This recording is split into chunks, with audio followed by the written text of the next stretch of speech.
everyone.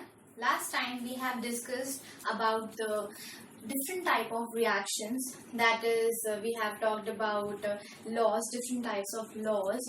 Basically, the multiple proportions, law of multiple proportion, law of definite proportion, and law of reciprocal proportion, and the last one is law of conservation of mass.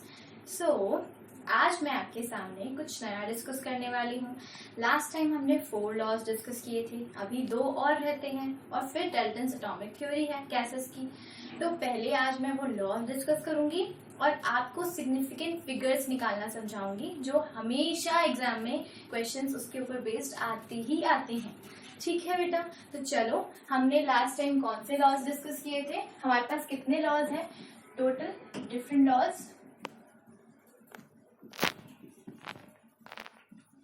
First था हमारे पास law of conservation of mass, है ना बेटा, जो मैंने आपको last time discuss किया था, है ना. सेकंड था लॉ ऑफ डेफिनिट प्रोपोर्शन. मैं ये ऑलरेडी बेटा डिस्कस कर चुकी हूँ लास्ट क्लास में. जिसने मेरी पहली वीडियो नहीं देखी है वो वहां पे जाके उसे देखे पहले. Law of definite proportion. Next क्या था हमारे पास, third is law of multiple proportion. फिर फोर्थ लॉ हमने डिस्कस किया था जो आपकी बुक में मेंशन नहीं है बट आपको पता होना चाहिए, तो वो क्या था, लॉ ऑफ रेसिप्रोकल प्रोपोर्शन, है ना बेटा. और आज हम डिस्कस करने वाले हैं ये 4 लॉज हम ऑलरेडी डिस्कस कर चुके हैं इन द प्रीवियस वीडियो. ठीक है, तो ये लॉज जिसने नहीं पढ़े हैं वो मेरी फर्स्ट सेकंड वीडियो जाके चेक करे, देखे और फिर ऑब्जर्व करे, फिर नेक्स्ट वीडियो पे आए ताकि आपको अच्छे से समझ में आए. ठीक है, अब हम नेक्स्ट लॉ लेंगे. आज हम कौन सा लॉ पढ़ेंगे, गे-लुसेक law.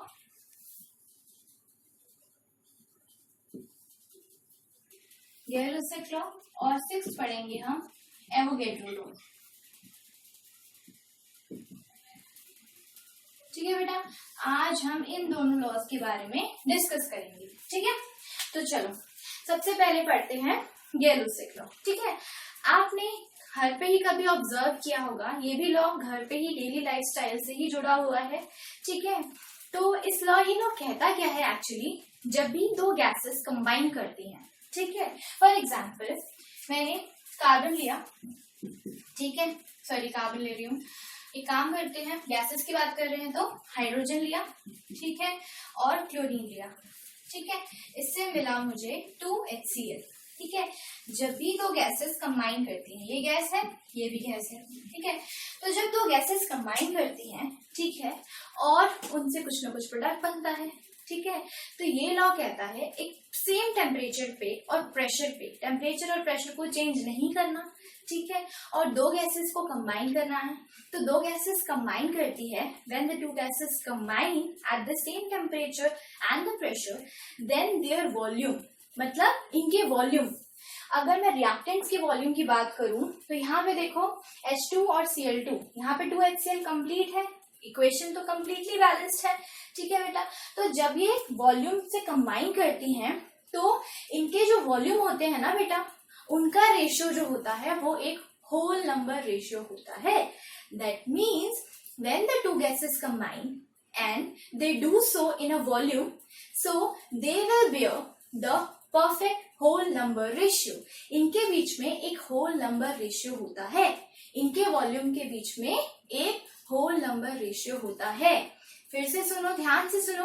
When the 2 gases combine and there is a formation of the product, जब 2 गैसेस कंबाइन करती हैं और उससे एक प्रोडक्ट बनता है which may be a gas. ठीक है, तो वो जो गैस होगी उसमें प्रोडक्ट और रिएक्टेंट में जितनी भी गैसेस इन्वॉल्व हो रही हैं उसके जितने भी वॉल्यूम होंगे, मतलब मेरे पास जितनी भी स्टाइशियोमेट्री है रिएक्टेंट में, प्रोडक्ट में, तो वो मैं वॉल्यूम कंसीडर करके चल रही हूँ. ठीक है, मैंने इतना वॉल्यूम उसमें डाला. ठीक है, तो वो जो वॉल्यूम होगा रिएक्टेंट का और प्रोडक्ट का, वो कैसा होना चाहिए, it should be a whole number ratio.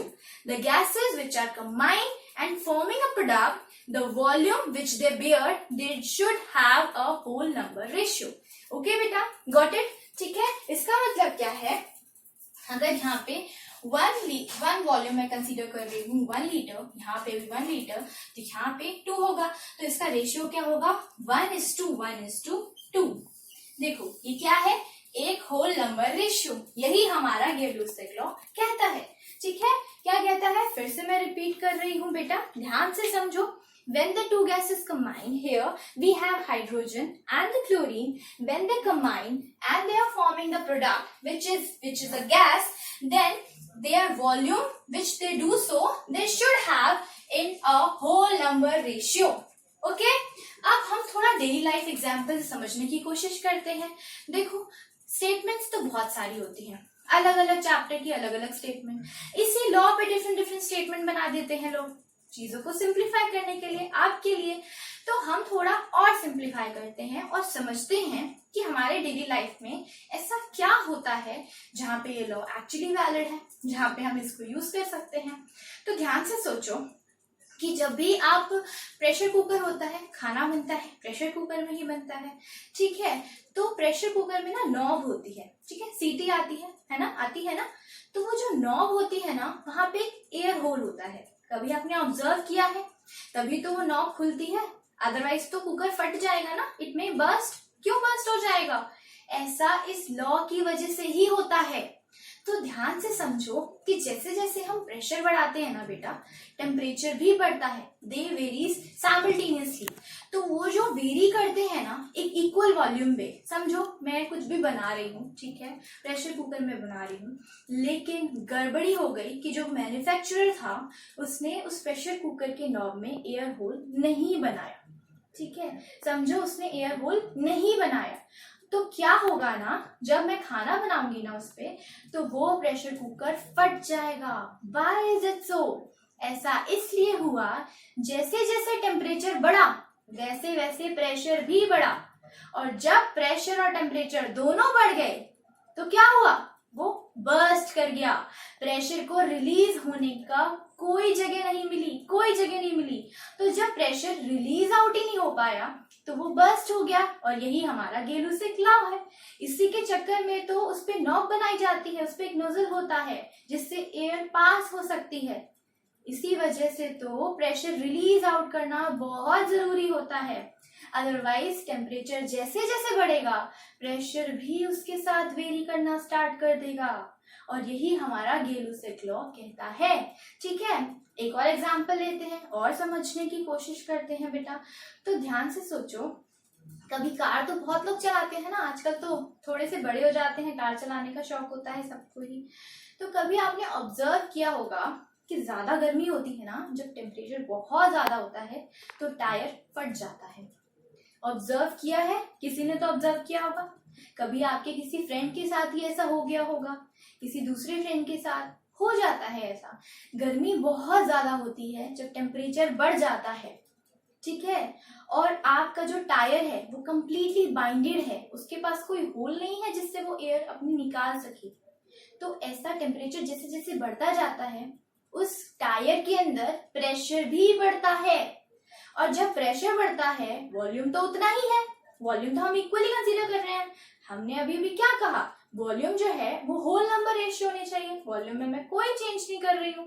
ठीक है, तो जब वॉल्यूम में कोई चेंज ही नहीं आया लेकिन प्रेशर और टेम्परेचर दोनों बढ़ने लगे, तो उसकी वजह से क्या हुआ, आपने अभी देखा था ना, मैंने लास्ट वीडियो में आपको समझाया था, जैसे जैसे टेम्परेचर बढ़ाओगे तो मॉलिक्यूलर फोर्स ऑफ अट्रैक्शन कम होना शुरू हो जाएगा.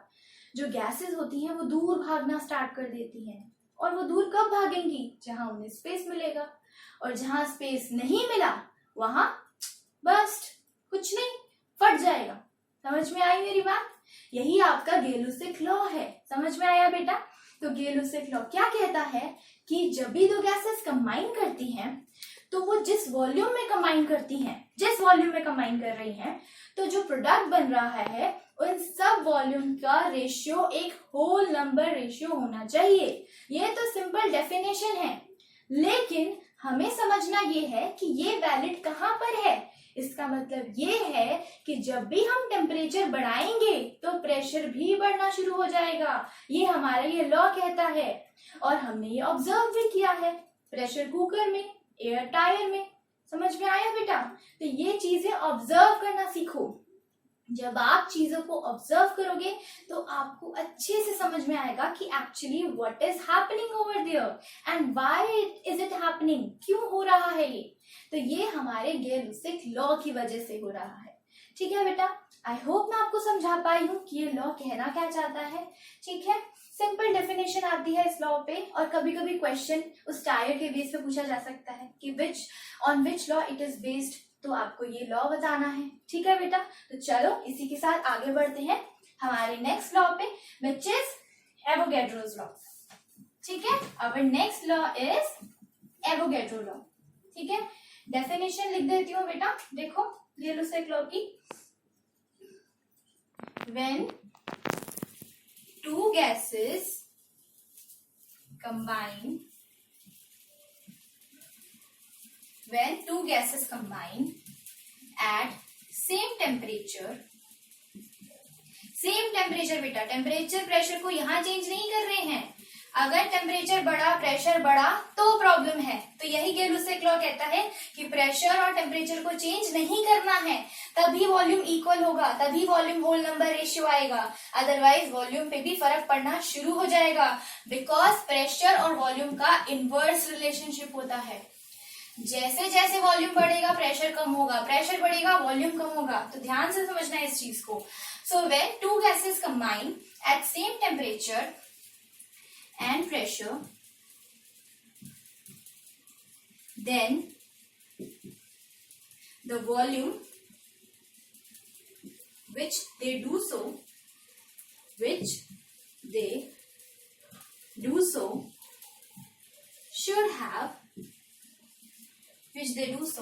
should have a whole number ratio.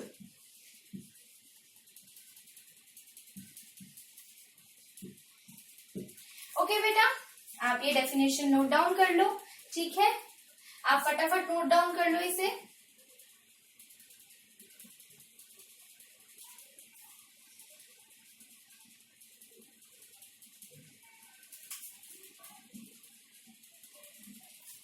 चलो अब नेक्स्ट लॉ पे चलते हैं अपने, which is Avogadro's law.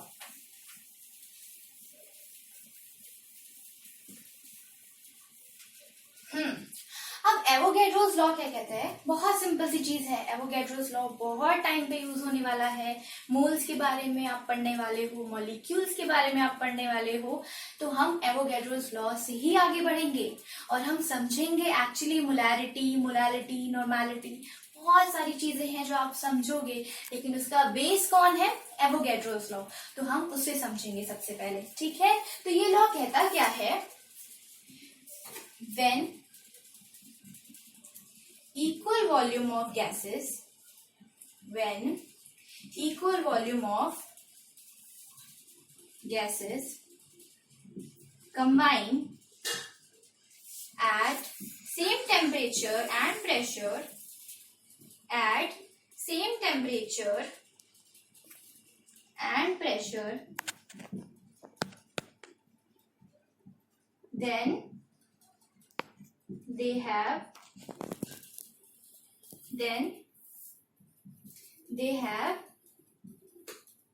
contain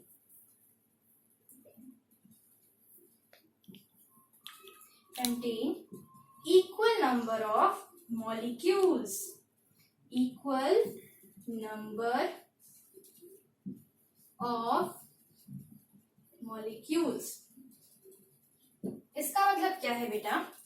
जब गैसेस कंबाइन कर रही हैं और हम उनका इक्वल वॉल्यूम कंसीडर कर रहे हैं, ठीक है, जब हम गैसेस का इक्वल वॉल्यूम कंसीडर कर रहे हैं, तो जब ये कंबाइन करेंगे एक पर्टिकुलर टेम्परेचर पे और प्रेशर पे, तो जितना भी उनका वॉल्यूम होगा उतने ही उनके नंबर ऑफ मॉलिक्यूल्स होंगे।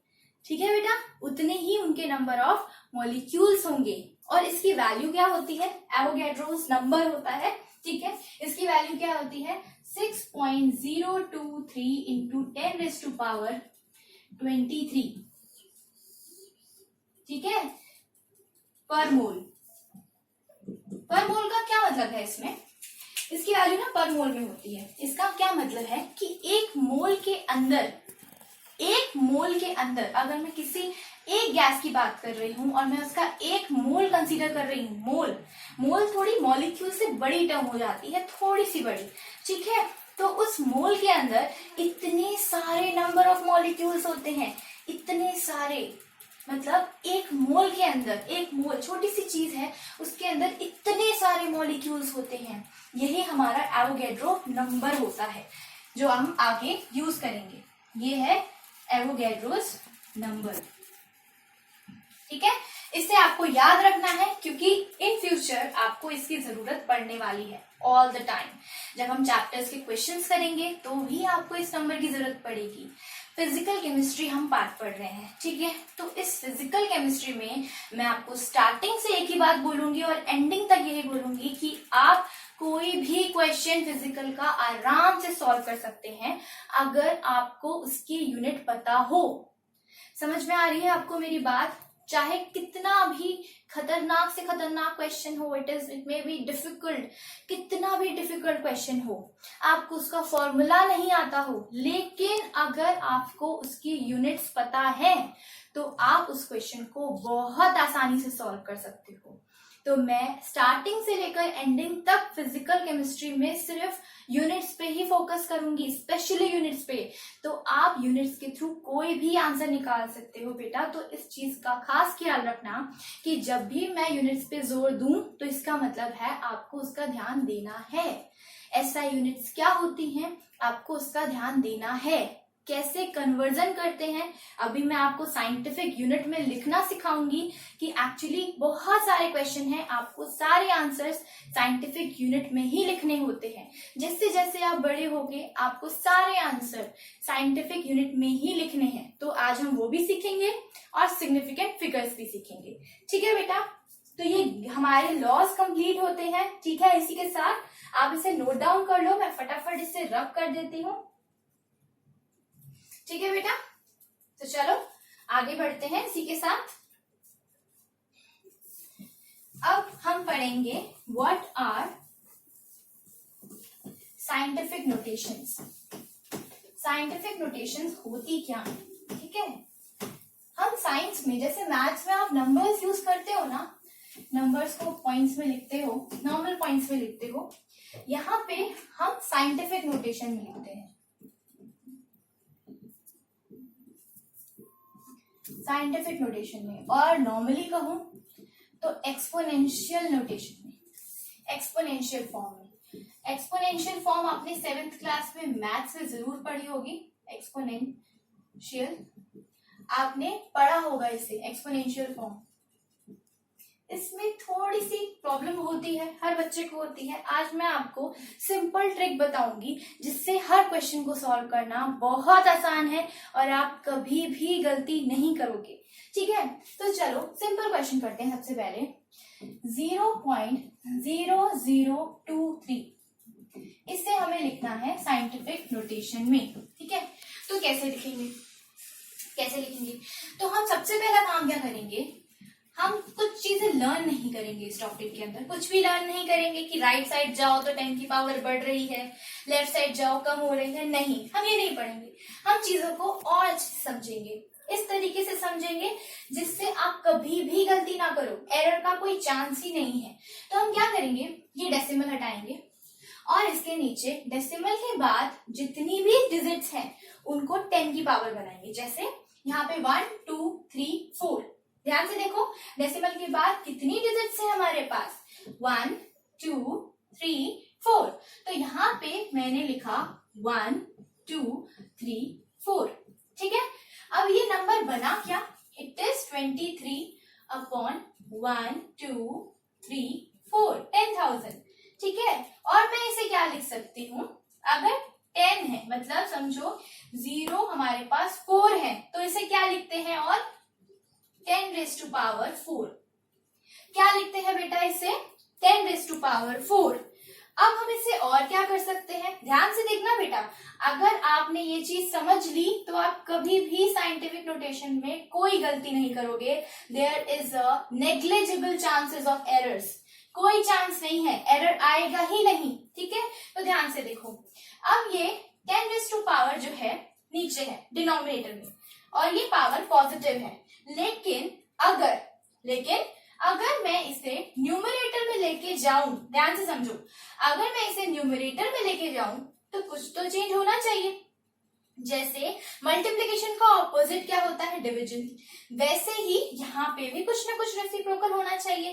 तो ये क्या हो जाता है, ये हो जाता है 23 multiply 10⁻⁻⁴. This is most important thing you should remember and you should understand actually. Remember का तो कोई चांस ही नहीं है, समझने वाली बात है. It's a simple maths. तो देखो ध्यान से क्या किया मैंने. फर्स्ट स्टेप ध्यान से देखो, कभी गलती नहीं करोगे. थोड़ा सा लेंथी है लेकिन कभी भी गलती नहीं करोगे. लेंथी टाइप को आप पहले सॉल्व करो, उसके बाद आपको इतनी आदत हो जाएगी कि आप क्वेश्चन को बहुत जल्दी सॉल्व कर लोगे. जरूरत ही नहीं पड़ेगी ये फुल स्टेप करने की.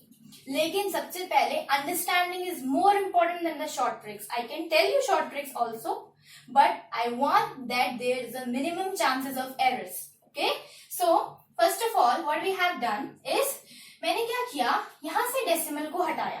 ठीक है, डेसिमल के बाद जितनी भी डिजिट्स थे उतने ही जीरोस आएंगे नीचे. ठीक है, first thing. And then I can convert these 10,000 into what, 10⁻⁴. ठीक है बेटा, इसे हम क्या लिख सकते हैं, 10⁻⁴. आप ऑलरेडी 7th क्लास में पढ़ चुके हो, still I am telling this again. ठीक है, तो फोकस करो, ध्यान से समझो इस चीज को. अब क्या हुआ, अगर ये डिनोमिनेटर में 10⁻⁴ है तो जब ये न्यूमरेटर में जाएगा तो ये क्या हो जाएगा, -4.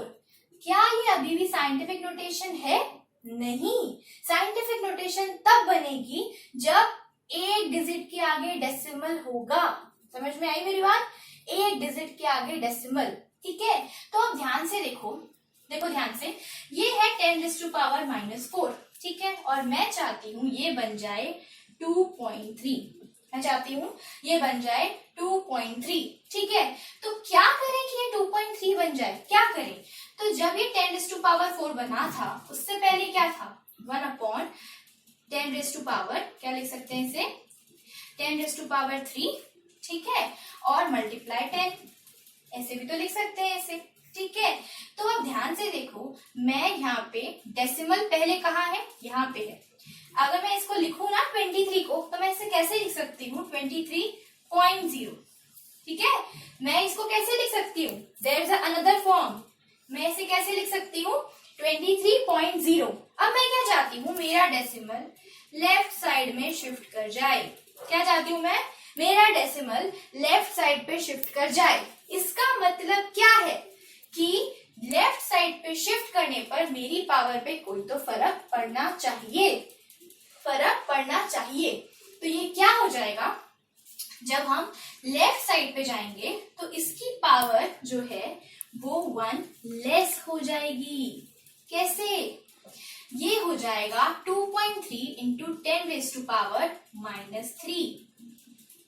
समझ रहे हो बेटा, क्या हो जाएगा ये 2.3 10⁻⁻3. तो हुआ क्या, जब भी हम लेफ्ट की तरफ जाएंगे, इसे नोट डाउन कर लो. ठीक है, लेफ्ट की तरफ जाएंगे तो +1 होगा. लेफ्ट की तरफ जाओगे तो +1 होगा. लेफ्ट की तरफ जाओगे तो +1 होगा, और राइट की तरफ जाओगे तो -1 करोगे. समझ में आया. ठीक है, यहाँ तक तो सिंपल केस है, यहाँ तक कोई दिक्कत नहीं होनी चाहिए. लेकिन इसके बाद थोड़ा ध्यान तो रखना पड़ेगा. ठीक है, तो जब हम लेफ्ट की तरफ जाएंगे तो +1, राइट की तरफ जाएंगे तो -1. कैसे करें आप, देखो इसमें हुआ क्या था, ये था 23.0 इंटू 10⁻⁻4. ठीक है, मैंने बोला जब हम लेफ्ट की तरफ जाएंगे, दिस इज योर लेफ्ट है ना, जब हम लेफ्ट की तरफ जाएंगे तो इसकी पावर में +1 होना चाहिए. ठीक है, तो हम वही करेंगे. तो मैंने क्या किया, 23 2.3 बना दिया इसको. ठीक है, क्योंकि मैं लेफ्ट की तरफ डेसिमल को मूव कर रही हूँ, मल्टीप्लाई 10⁻⁻⁴ प्लस 1। जो मैंने कहा वही मैं कर रही हूँ। क्या कहा था मैंने? जब हम लेफ्ट की तरफ जाएंगे तो +1 करेंगे। L मतलब 1, L मतलब +1, ठीक है, तो लेफ्ट मतलब +1, ठीक है। तो ये क्या हुआ? -4 + 1, ठीक है। अब -4 + 1 का क्या मतलब है? माइनस प्लस माइनस, तो 4 में से 1 जाएगा तो कितना बचेगा? 3, but answer should be in the negative form. तो क्या आया आपका आंसर? 2.3 इंटू 10⁻⁻3। ठीक है बेटा, ये तो थी लॉन्ग ट्रिक, थोड़ी सी लॉन्ग ट्रिक। चलो अब शॉर्ट ट्रिक पे भी चलते हैं। अगर किसी को ये ट्रिक समझ में आई है तो उसे शॉर्ट ट्रिक बहुत जल्दी समझ में आएगी, ठीक है। सबसे पहले ये समझ लो, इसे नोट डाउन कर लो कैसे आपको करना है, and this is your note. ये आपका नोट है जो आपको ध्यान रखना है। अगर ये याद रहेगा तो कभी कोई गलती नहीं होगी। This is actually the short trick, we will apply it later, ठीक है। तो एक और क्वेश्चन ले लेते हैं इसी पे बेस्ड, ठीक है, ताकि आपको थोड़ा और क्लियर हो जाए, ठीक है। तो चलो आप इसे नोट डाउन कर लो बेटा। ओके, चलो अब नेक्स्ट क्वेश्चन हम इसी के थ्रू कंसीडर करते हैं, ठीक है। यहाँ पे एक और क्वेश्चन लेते हैं। मैंने लिया 0.035, ठीक है। क्या लिया मैंने? 0.035। अब फिर से हम इसे क्या लिख सकते हैं? 0.035 को डेसिमल हटाया, डेसिमल के राइट साइड में जितनी भी डिजिट्स थी उसके नीचे क्या आएगा? उतनी जीरोस। 3 डिजिट्स है तो कितनी जीरोस आएंगी? 3 जीरोस, ठीक है। फिर अब हम इसे क्या लिखेंगे? 35 इंटू, नीचे लिखते हैं पहले, डिवाइडेड बाय 10⁻3। अब नीचे डिवीजन में क्या है? 10⁻3, तो ऊपर जाके क्या होना चाहिए? 35 इंटू 10⁻⁻3, ठीक है। फिर वही सेम रूल, हमें क्या चाहिए? हमें चाहिए 3.5, हमें 35 नहीं चाहिए, हमें 35 नहीं चाहिए, because our scientific notation do not allow this number. ये गलत है, this is not the scientific term. We want 3.5, ठीक है। हमें एक डिजिट के आगे डेसिमल चाहिए होता है, ठीक है। तो इसलिए हमने क्या किया? हमने वैसे 35 को हम क्या लिख सकते हैं? इट इज 35.0, ठीक है। तो हमने इसे 35.0 किया था, तो ये पॉइंट को मैंने लेफ्ट साइड मूव किया। लेफ्ट मतलब +1, लेफ्ट मतलब +1, तो ये क्या हुआ? 10⁻³ प्लस 1, विच इज 3.5 इंटू 10⁻²। समझ में आया बेटा? सिंपल सा कॉन्सेप्ट है, वही लगाना है। समझ में आया? देख लो, दोबारा देख लो। डेसिमल हटाया, उतनी डिजिट्स के आगे 0 लगाना है जितनी डिजिट्स आपके पास हैं। तो मैंने लगाई 3 zeros because we have 3 digits after the decimal, ठीक है। तो फिर उसके बाद हम ये 1000 को हम क्या लिख सकते हैं? 10⁻3। अब 10⁻3 डिनोमिनेटर में है, तो जब ये डिनोमिनेटर में है तो ये न्यूमरेटर में जाएगा, तो ये क्या बनेगा? 10⁻³ और फिर हमें क्या करना है? हमें अपनी डिजिट्स को साइंटिफिक नोटेशन में चेंज करना है। तो वो क्या पॉसिबिलिटी है?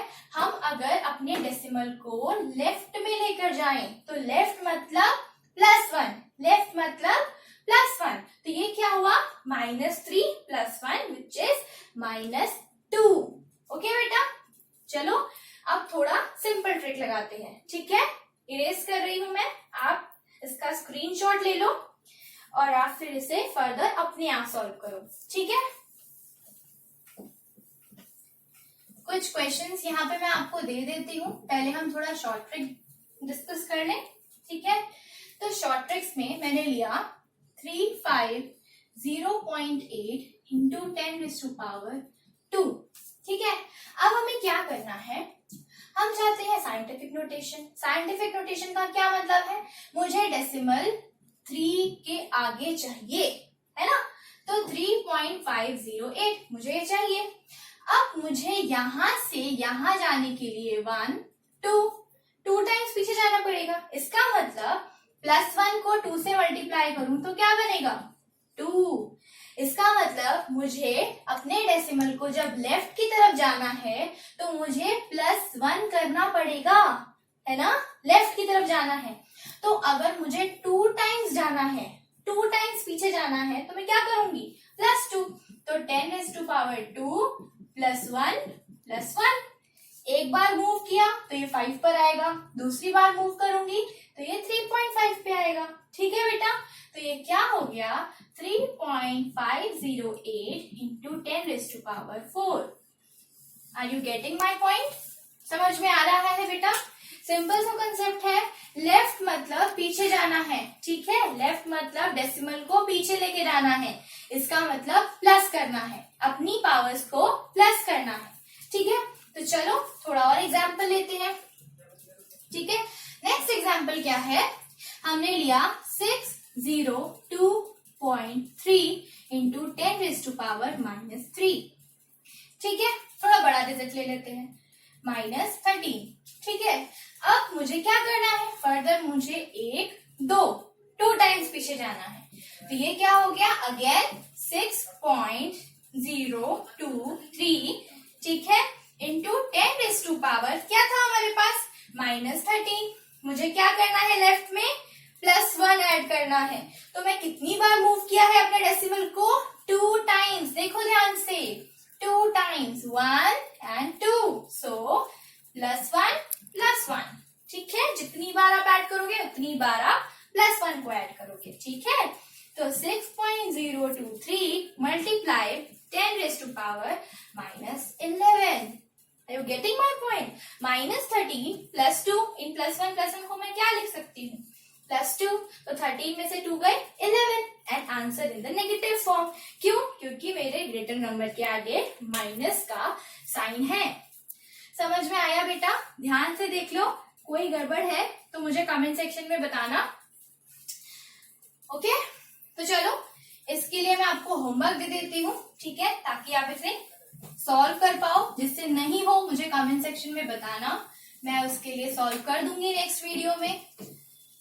ठीक है, तो हम क्वेश्चन मैं आपको लिख देती हूँ 350.8 into 10⁻⁻14।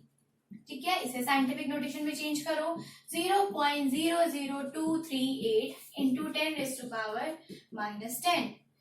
Third 3880.6 into 10⁻⁻2 and fourth 123.456 into 10⁻, ले लेते हैं, ठीक है, एंड फिफ्थ क्वेश्चन 1.1030, ठीक है, इंटू 10⁻8। ठीक है, अब आप इसे खुद सॉल्व करके मुझे दोगे, इसे आप नोट डाउन कर लो, स्क्रीनशॉट ले लो। ठीक है, ये आप मुझे खुद सॉल्व कर करके कमेंट सेक्शन में बताओगे इसके आंसर्स। नेक्स्ट वीडियो में मैं आपको इसके आंसर्स बता दूंगी। ठीक है बेटा, किसी को भी कोई डाउट हो then please let me know in the comment section. I will make sure कि मैं आपके डाउट्स क्लियर कर पाऊं, इजी कर पाऊं, ठीक है, सॉल्व कर पाऊं। ठीक है बेटा, तो अब हम चलते हैं अपने नेक्स्ट टॉपिक पे, विच इज सिग्निफिकेंट फिगर्स। ठीक है, आई होप आपको ये समझ में आया है। सिग्निफिकेंट फिगर्स में ज्यादा नहीं पढ़ेंगे, बहुत सिंपल सा कंसेप्ट है, उसी को ध्यान में रखेंगे। ठीक है, उसके बाद सॉल्व करना बहुत आसान है। ठीक है बेटा, चलो देखो सिग्निफिकेंट फिगर्स होती क्या है। सिग्निफिकेंट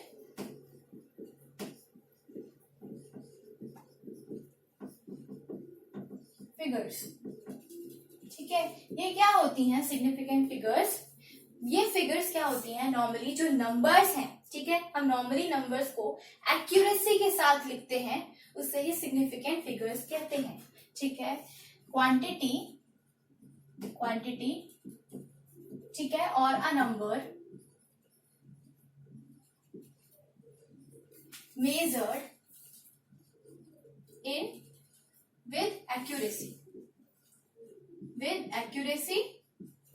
और प्रिसिजन, इसे हम क्या कहते हैं, सिग्निफिकेंट फिगर्स। ठीक है, so there are some rules. क्या है यहाँ पे, कुछ रूल्स हैं सिग्निफिकेंट फिगर्स को ध्यान रखने के लिए, वो रूल्स आपको ध्यान रखने हैं। अगर आपको वो रूल्स याद रहे तो आप कभी भी कोई गलती नहीं करोगे। तो सबसे पहला रूल क्या है, every non digit number they are significant. Every non digit numbers are significant. इसका मतलब क्या है, फॉर एग्जाम्पल मैंने लिया 5 2 3 4 5, तो यहाँ पे कितनी सिग्निफिकेंट फिगर्स है, यहाँ पे सारे के सारे नॉन डिजिट नंबर हैं, नॉन जीरो डिजिट। ठीक है, नॉन जीरो का क्या मतलब है, जीरो नहीं होना चाहिए, anything which is other than zero. ठीक है, तो ये यहाँ पे कितनी सिग्निफिकेंट फिगर्स हैं, 5। क्यों, क्योंकि यहाँ पे सिंपल नंबर्स हैं, यहाँ पे कोई जीरो नहीं है। जीरो नहीं है तो सारी की सारी सिग्निफिकेंट फिगर्स हैं। ठीक है, ये हुआ हमारा फर्स्ट रूल। ठीक है, सेकेंड रूल क्या है, zero preceding non zero digits are not significant। इसका मतलब क्या है कि अगर जीरो प्रीसीडिंग कर रहा है, मतलब मैंने एग्जांपल लिया 0 0 5 2 3, तो इसमें हमारे पास 5 सिग्निफिकेंट फिगर्स नहीं होंगी। किसी ने अगर 5 लिखा तो ये रॉन्ग है। क्यों, क्योंकि our rule said that zero preceding non zero digit, तो नॉन जीरो डिजिट के पहले जो नंबर होगा वो सिग्निफिकेंट नहीं होता, उसकी कोई वैल्यू नहीं होती। ठीक है, तो वो क्या है, यहाँ पे 3 सिग्निफिकेंट्स है। कितनी फिगर्स है यहाँ पे, 3 सिग्निफिकेंट फिगर्स। समझ में आया बेटा।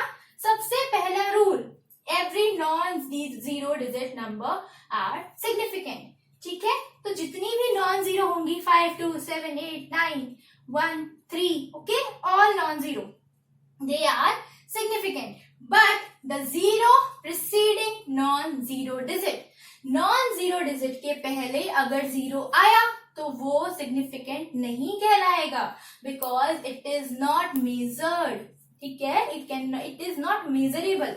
ओके, चलो अब हमारा थर्ड क्या कहता है रूल, थर्ड रूल क्या कहता है, zero after non zero digit. अगर नॉन जीरो डिजिट के बाद कोई नंबर लिखूं, zero after non zero digits are significant, they are significant. इसका मतलब क्या है, अगर मैंने लिखा 5 0 0 0, then I have 4 significant figures.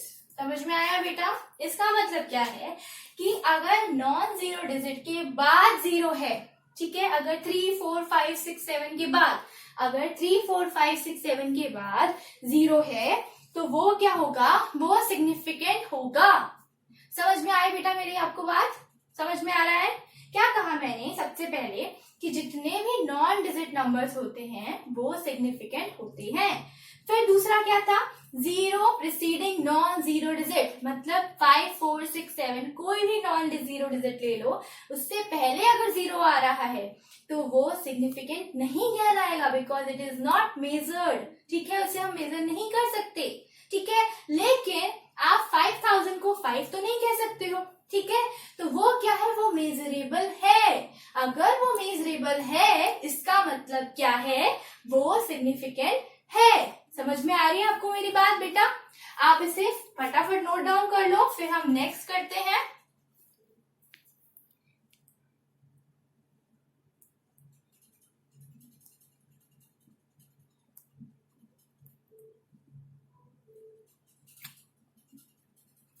Okay, अब हम आपने लिख लिया, ठीक है।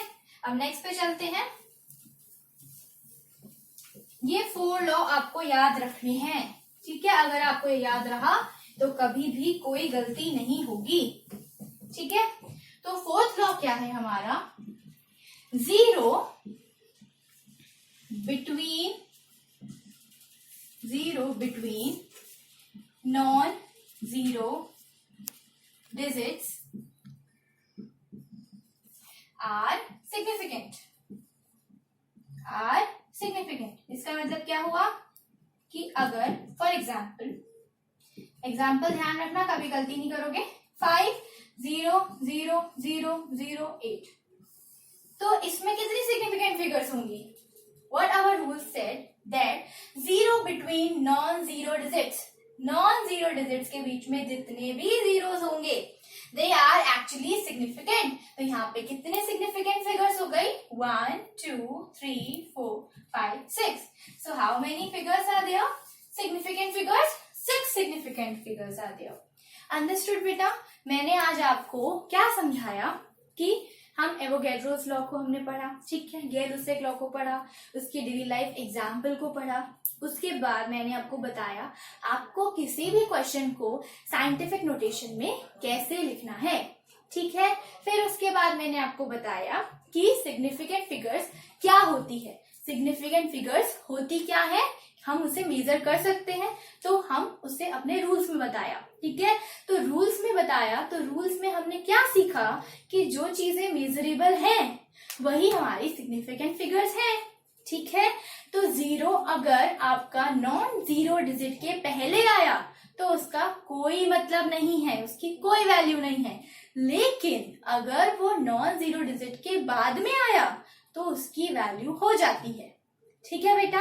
मतलब लेफ्ट साइड पे उसकी कोई वैल्यू नहीं है, लेकिन राइट साइड पे आने के बाद कोई राइट है कोई करेक्ट है, ऐसे करके आप याद कर सकते हो इसे कि अगर कोई करेक्ट है कोई राइट है, मतलब अगर 0 राइट है तो इसका मतलब वो सिग्निफिकेंट फिगर है। लेकिन अगर वो लेफ्ट में है तो वो सिग्निफिकेंट फिगर नहीं है, ठीक है। और अगर हमारा 0 इन बिटवीन है, नॉन जीरो फिगर्स के इन बिटवीन है, तो वो भी सिग्निफिकेंट फिगर्स है। समझ में आया बेटा। तो आज के लिए इतना ही, आप इसे नोट डाउन कर लो, ठीक है। आप इसे फटाफट नोट डाउन कर लो, ओके। तो आज के लिए इतना ही। नेक्स्ट क्लास में मैं सिग्निफिकेंट फिगर्स पे बहुत सारे एग्जाम्पल सॉल्व करूंगी ताकि आपको कंप्लीट क्लियर हो जाए, क्योंकि ये पेपर में जरूर आता है। Every time 1 question has been asked, मतलब एक क्वेश्चन तो जरूर पूछा जाता है सिग्निफिकेंट फिगर्स पे, साइंटिफिक नोटेशंस पे, ठीक है, और इन लॉज पे। तो मैं चाहती हूँ आप मेरी वीडियोस को अच्छे से देखो, कि कहीं से भी आप पढ़ रहे हो आप अंडरस्टैंडिंग लेवल अपना अच्छा करो, आप अपने कंसेप्ट्स अच्छे करो। अगर आपके कंसेप्ट्स अच्छे होंगे तो आप पूरी तरह से साइंस को समझ पाओगे, ठीक है बेटा। So please like my video, share and comment as much as possible. Please share and motivate me for making new videos, okay. And subscribe my channel and press on the bell icon for more videos and updates. Thank you.